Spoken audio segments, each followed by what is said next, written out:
Ode to a Nightingale by John Keats. LibriVox.org.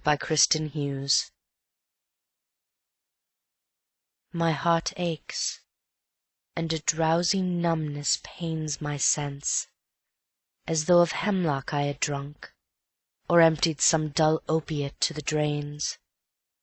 1 minute passed, and Lethe-wards had sunk.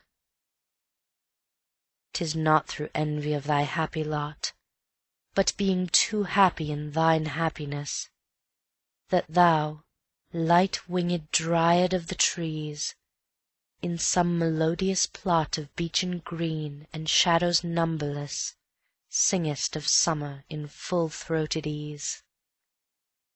Oh, for a draught of vintage, that hath been cooled a long age in the deep-delved earth, tasting of Flora and the country green, dance and provincial song and sunburnt mirth!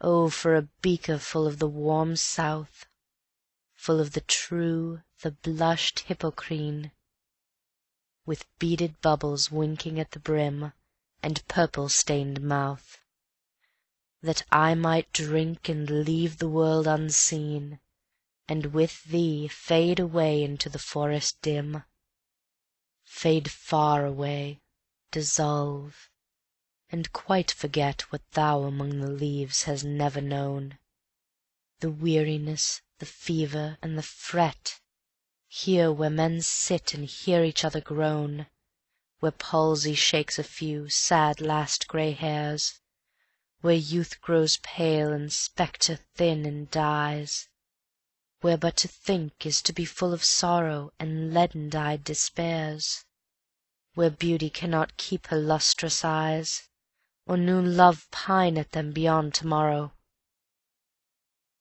Away, away, for I will fly to thee, not charioted by Bacchus and his pards, but on the viewless wings of poesy, though the dull brain perplexes and retards.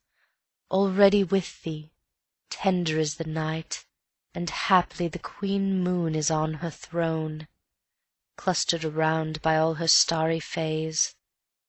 But here there is no light, save what from heaven is with the breezes blown, through verdurous glooms and winding mossy ways. I cannot see what flowers are at my feet, nor what soft incense hangs upon the boughs, but in embalmed darkness guess each sweet, wherewith the seasonable month endows the grass, the thicket, and the fruit-tree wild, white hawthorn, and the pastoral eglantine, fast-fading violets covered up in leaves, and mid-May's eldest child, the coming musk-rose full of dewy wine, the murmurous haunts of flies on summer eves. Darkling I listen, and for many a time I have been half in love with easeful Death, called him soft names in many a mused rhyme, to take into the air my quiet breath. Now more than ever seems it rich to die, to cease upon the midnight with no pain, while thou art pouring forth thy soul abroad in such an ecstasy. Still wouldst thou sing, and I have ears in vain, to thy high requiem become a sod. Thou wast not born for death, immortal bird, no hungry generations tread thee down.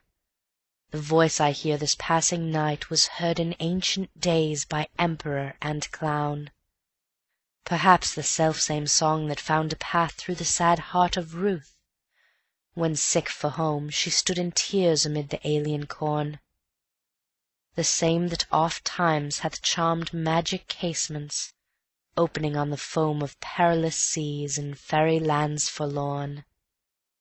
Forlorn, the very word is like a bell to toil me back from thee to my sole self. Adieu, the fancy cannot cheat so well as she is famed to do, deceiving elf. Adieu, adieu, thy plaintive anthem fades past the near meadows, over the still stream, up the hillside, and now 'tis buried deep in the next valley glades. Was it a vision or a waking dream? Fled is that music. Do I wake or sleep? End of poem. This recording is in the public domain.